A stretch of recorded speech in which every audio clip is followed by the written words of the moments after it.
I feel like we live in a world where so many things can feel like it's out of our control, right? On a Mm. global level, an international level, or on a national level.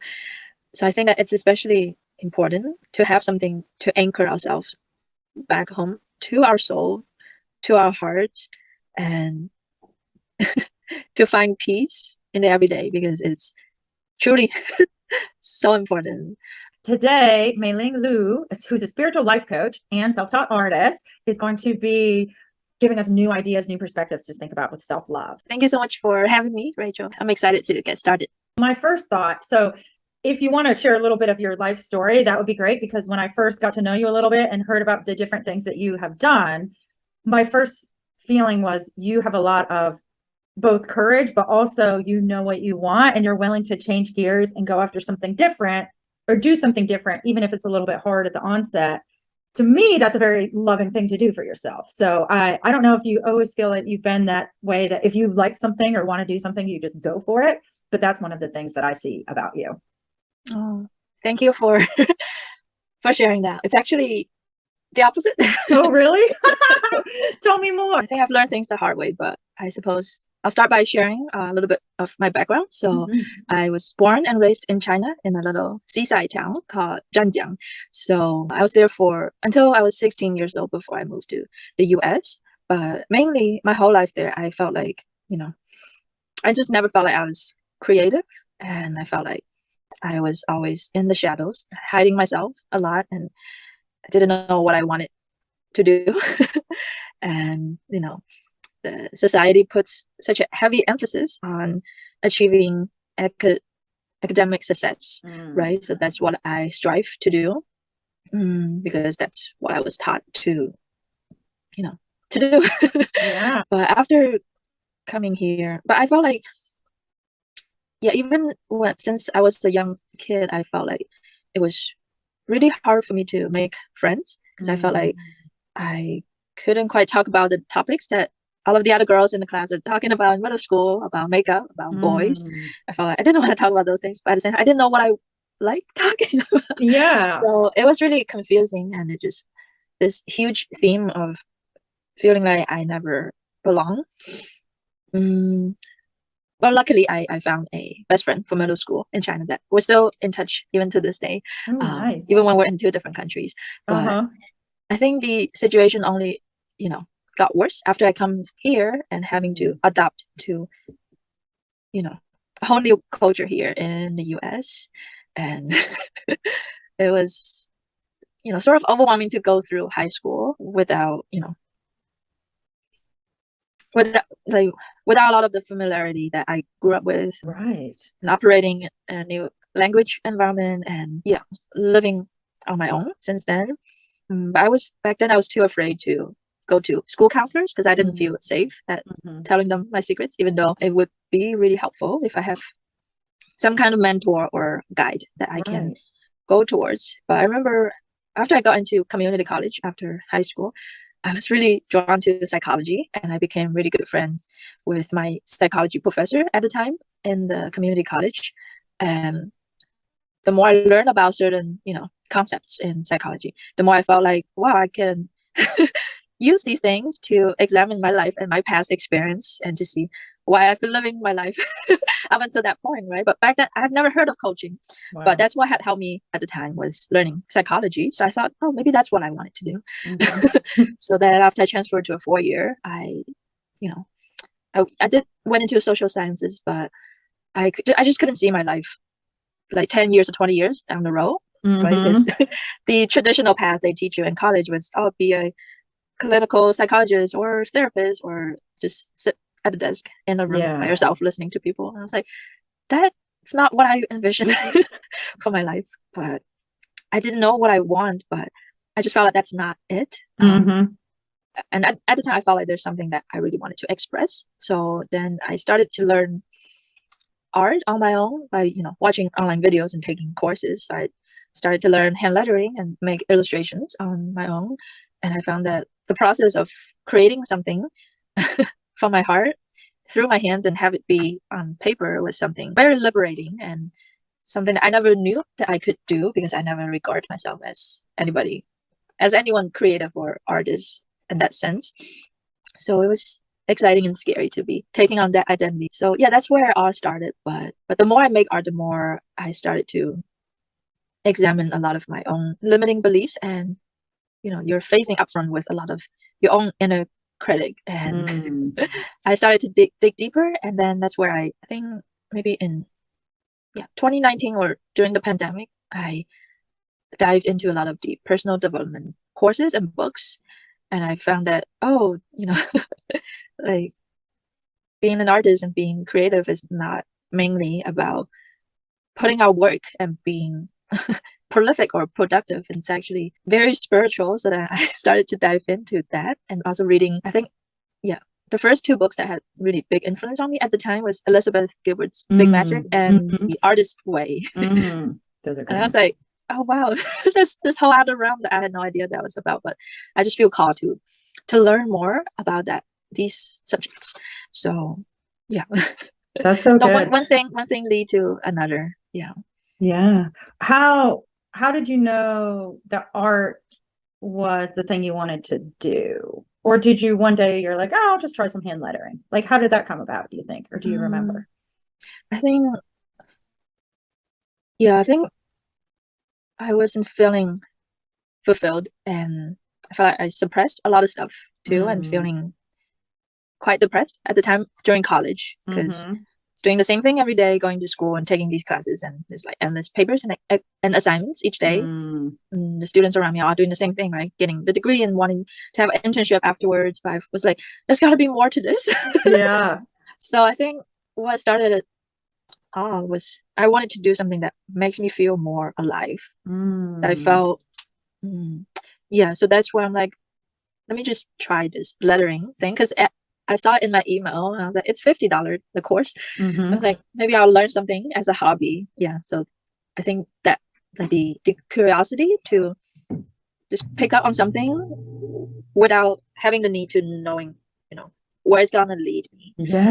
Versus before then I've done everything by steps, right? By other people's rules and what my family and the society told me to do. Like this certain path of these certain career that you're gonna make money from. And I felt like, like accounting, nursing and all that. I was like, yeah, that's good and all, but I feel like there's gotta be something that only I can bring into to this world. And I just had this strong desire to find out what that is for me. Wow. I love it. Yeah. I love too that this adventure that called to you you didn't know where the steps would take you. It seems like you went because you were curious and you felt excited about it. But unlike these other degrees, it's not like, well, first you do this and then you do this and then that happens. I love that you went in not knowing how it was going to turn out. And okay, so I'm curious. I love playing around with art. And I also notice sometimes if I'm in a group setting where someone is teaching, let's say, how to paint or how to make a craft or whatever, I find that a lot of people already start feeling critical of themselves when they're doing something new for the first or second time, and they're already maybe almost ready to give up. And how did you, because I know you said doing this art also helped you to work with limiting beliefs and or the ways that you were thinking about things. And I'm wondering, did you have an approach when you were beginning or an attitude about it so that even though you were a total beginner, you still kept on showing up and practicing, I don't know, the letter strokes until you got it how you wanted it? There's a lot I can say to that. So in the beginning, I did follow suit. I follow every single class and every single step to get the letters the way the teachers were showing me, and also practicing calligraphy for a while. But I think soon I found out that to actually get into the practice and to do calligraphy for hours altogether, because you really when you're in the zone, it had to be it was like hours. I felt like my shoulder started to hurt and my neck was hurting and was like getting sore. So I started to think, oh, is this really for me? Right? I really wanted to do it this way. So I think that's when I started to learn about watercolor, because watercolor is more flexible. You can spend 10 minutes or 20 minutes on painting, and it's not as time strained as calligraphy. So I think it's on the I'm constantly checking in with myself to see if this is for me, right? So as I started to tap into these different art mediums, I soon found out that I actually don't like how structured calligraphy and lettering is, and also Mm-hmm. like I was passionate about typography for a while, but I found that I just kind of don't want it to get back to that traditional schooling of Yeah. type of education anymore. And I respect people who like graphic designers who are like really on the dot, right? By Mm. making like those perfect typography projects. Right. That's awesome. But I just felt like there's just something that's not aligning with me. So later on, I started to just go freestyle. What I did was I took some of the phrases that I had wrote down and when I was journaling, and I just started to make lettering and illustration pieces out of them to encourage myself. So that's what felt the best for me since then. So Mm. I've just stuck with it with that Mm-hmm. style now without feeling like I needed to fit into like that strict structure. Yes, I Yeah. love that. And how nice that you checked in and saw, okay, I'm getting sore. I like some of it, but it doesn't always work. So what else can I find that still lets me express myself, but that you can do in 10 minutes or that feels more free and more to your liking? That's wonderful. Thank you. Yeah, I think during the process, what I found is that I knew that I definitely don't want to be in certain academic competition, right? Mm-hmm. With yeah, like in the traditional sense, I'm more I'm more likely to I would prefer to use art as a medium to express myself. Mm-hmm. Yeah, versus like traditional graphic design is that you get paid for a project and you have to do what the clients tell you. I mean, I'm Mm-hmm. I'm more liking I like it more when I get to use it as a medium to yeah to just process my emotion in a way. So that's Mm-hmm. why the freestyle and the less structuring type of art it fits me. But of course, it didn't came like these understanding didn't come just in one day, right? It's a long time coming of a lot of back and forth. Like, what does it mean to be an artist? Oh, what does it mean to share your work? Da, da, da, da, da. But I didn't have my artistic style. I felt like at the time. Right.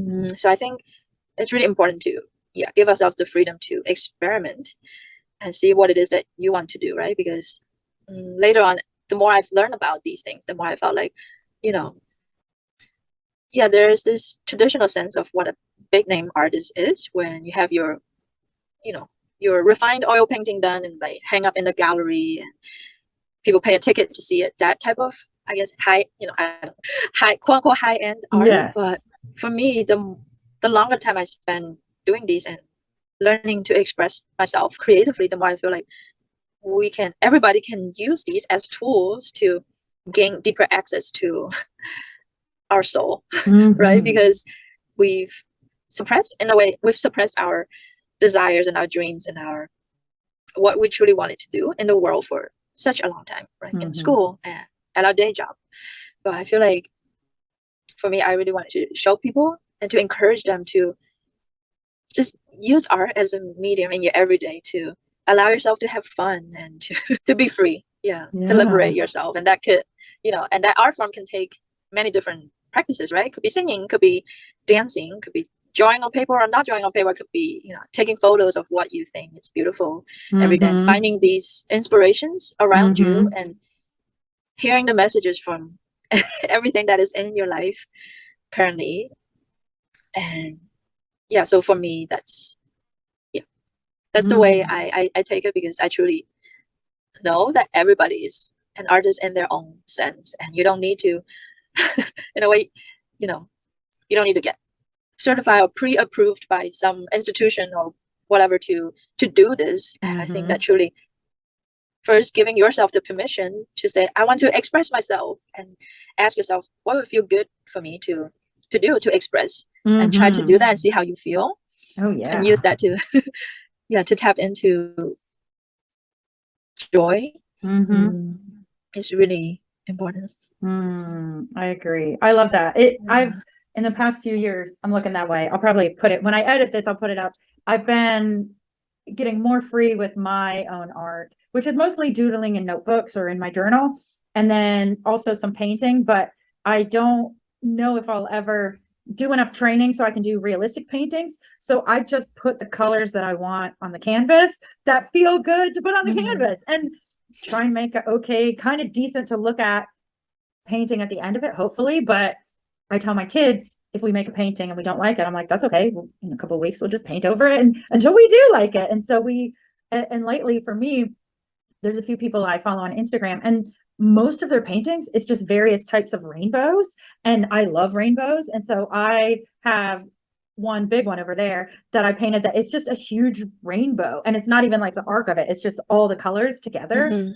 And doing it made me happy, and seeing it. It's not, like you say, it's not anything that probably anyone else would even be like, oh, I want to put that up. But it makes me happy, the act of seeing all the paint getting on the canvas. And then I don't know if you feel this way, but I find there's something nice when in your home, there's something that you made yourself that decorates it. And maybe it's not that you always see it, but it's, to me, makes me feel very much happy and capable, because I think, well, I made that mug, let's say, at a pottery night that I went to, and the teacher taught us how to do it. And it's not, again, nobody's going to look at that and be like, can you make me one of those? But I love using it because it's big and it's colorful. And then I think of, okay, my hands created this thing. And to me, there's just this special joy. I made that, and look, and I'm using it now. Yeah, I feel I can relate to other things that you talk about. And yeah, I feel like, yeah, one of the point that brought up for me is, especially nowadays with social media, right? And people feel the need to, all of us, not all of us, many of us feel the need to put our work on social media or to, gain a following, right? But I wanted to say, like, it's totally great to have something that you do as private practice. And I think that is so necessary, right? Because you can post your work if you want to, but I also think it's just as equally important to keep something private to yourself that you just indulge yourself in for your own pure enjoyment, for the simple fact that it brings you pleasure. Yeah. Right? Like, we don't like the thing that you're creating, like the mug, the textiles, and whichever medium that you do, like, we don't necessarily have to feel the need to post all of them, right? Because that's one thing that I learned on my journey, is that I felt like, oh, all of the pieces I need to take a picture and put it on Instagram. But then what it did for me was I immediately put myself in a vulnerable position, and I sent myself right, like, straight to the comparison game, like, oh, this only gets 3 likes, and look at all these other artists, blah blah blah blah. So I think definitely that's another thing to check in with ourselves, to see what it is that I wanted to put online, what it is that is just so good that I just wanted to keep it all for myself, because it brings me so much joy. And yeah, I forgot what else. You brought up so many good things. Thank you. Well, and I like to thinking about, because I've had various points in my life where I thought, should I try and also pursue an artistic path? And there are some artists in my family, and so I value it, and I know, but I also know right now it's not where I want to put my work creative energy, but it's very nourishing to have a place where I put my fun time creative energy, that, like you say, because no one sees it but my kids and my husband and maybe an occasional person who's in my house, there's no judgment about, is someone going to see that? And oh, or not like they're going to make a face, but they just don't even react. But when it's just for yourself, it's so nice, because you don't even put yourself in the place to think about, well, what other people think. You just get to enjoy it and have that pleasure. And that I really like, because my pottery, from the time I was a little kid doing pottery to now, is always pretty mediocre. I still love those mugs or bowls or whatever. I used to have one right over here that was a little bowl that I kept things in, like an ultra space type of thing. That was a bowl that I made when I was 8 or 9 or something. And never has anyone ever walked into my place and been like, whoa, what's that cute orange little bowl over there? But yet this is a piece that I kept from when I was a child that it makes me feel really good. Right.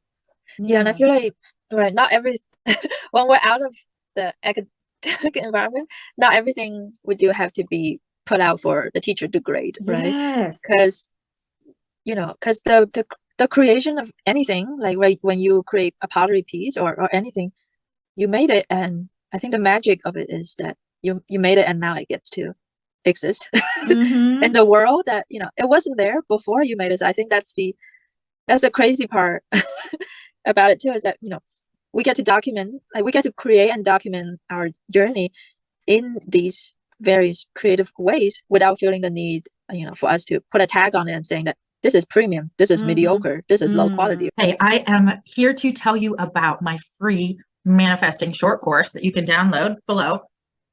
It's 5 days of doodling and manifesting, getting you to look at manifesting in a fresh new way and getting that creative muscle working so you can start making new connections and seeing new things that you have never seen before. Go ahead and download that free course below. Right. But I think for me, the more emphasis I put it on simply just, focus on the process more of how I'm feeling when I'm crafting this piece. And for me, that's the spiritual practice of it. Is that the outcome don't even matter anymore. Like what the pottery or the mug even look like in its final form, it matters less than, the whole enjoyment during the process, and that I get to experiment. Oh, and maybe I learned something new when I make this orange piece versus using a blue pigment and making a blue piece, and that's different. Yes. Yeah. Oh, and I want to bring up, you made me think of something, a friend who's a knitter of mine and she dyes yarn. She brought this idea to me because I used to do knitting and sewing a lot when I was younger. I haven't done it that much since my kids were born. And she distinguished between people who make things for the product and who make them for the process. And for me, those two creative forms, the processes don't get me excited. The process of sewing something, the process of knitting something. I love the final product, but getting there, it's like idea and final product, I'm thrilled about. The middle, whereas painting or doodling in my notebook, the final product is usually, it's not that great, or it's not good enough that other people, I don't have to wear my sketchbook pages out in public, but I want to wear the clothing that I make or the scarf that I make. And yet the process of doing it, that for me, that's my relaxing creative practice. And I just doodle, and however it goes, I'm having fun, and it really doesn't matter. And I enjoy the whole process of it. So the past number of years, that's the type of art that I make. It's only for me. It's only for pure pleasure. And similar a little bit to, like you said, sometimes it'll be a line from a dream or from a book or a quote that's really inspiring to me that maybe I'll write it, and I'll write the quote and doodle around it, and that makes me feel good. And it keeps on, but it nourishes me, the final product a little bit, but it's the process of doing it that I love. And so I'm really glad you brought it up too, because if we're used to focusing on the outcome because of school, because of work, and this final product, we can lose a lot of that joy on the way there in the process. And for each of us, there might be different creative outlets that have a different feeling for us. A little bit like you with the calligraphy. I'm sure you love the way it looked at the end, but to get to the end, you have to go through the hours of straining your shoulders and maybe your elbow or your wrist. So I think, you brought up a really good point, which is we can use these creative practices as self-love and self-nourishment practice on the daily. Because it truly is, right? Because I feel like we live in a world where so many things can feel like it's out of our control, right? On a global level, on an international level, or on a national level. So I think that it's especially important to have something to anchor ourselves back home to our soul, to our hearts, and to find peace in the everyday, because it's truly so important. Yeah, you're right. That's such a good perspective that you gave to us there. Well, where would you like people to find you, people to follow you? Is there any parting wisdom that you want to leave us with to remember? So you can find me on Instagram at divinely.guidedcreative, and all of the info about applying to my one-on-one coaching or other resources are also in the link as well. But the one last thing I wanted to share is that we all get to be an artist of our own lives, and it's truly up to us to discover the tiny daily miracle and the magical moments and all that is around us, and that and through us we can turn some of those things with our own unique alchemy of our own perspective and our interpretation of what it means to us.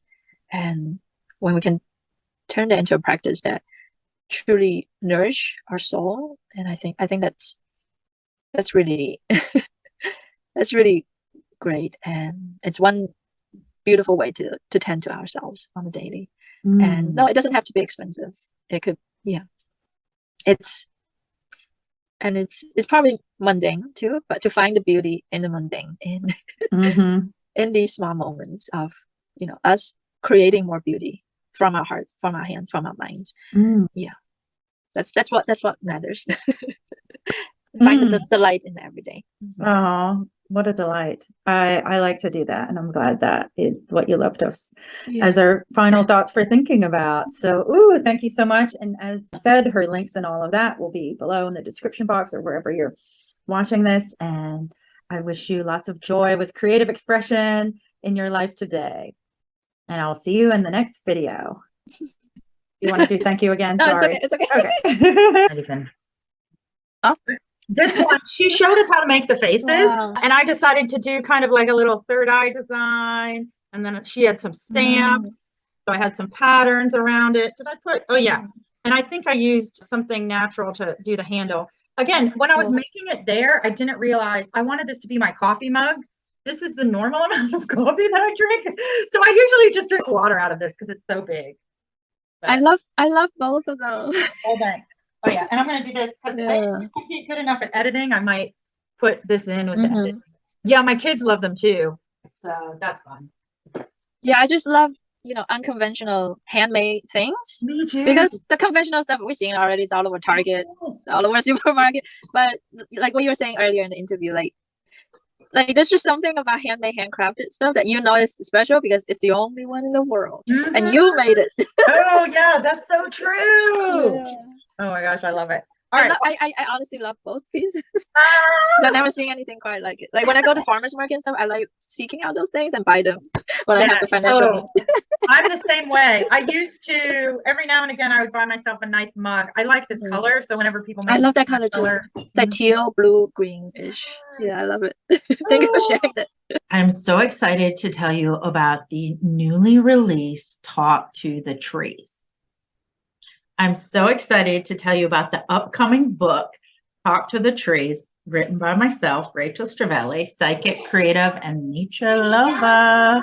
Talk to the Trees is a short book that's somewhat practical, somewhat metaphysical, totally amazing, very spiritual. And it's about connecting to the wisdom of the trees, actually literally talking to them, metaphorically talking to them, learning from the wisdom of these elder beings related to what can we gain from them in terms of resilience, how to get through hard times, how to approach the times that we're in. What do trees know about love and family and connection and dealing with hardships of life? There's so many great things in this very short book. You can buy it at the places linked below. I would love it if you check it out, share it with a friend, buy it for a friend, and spread the word.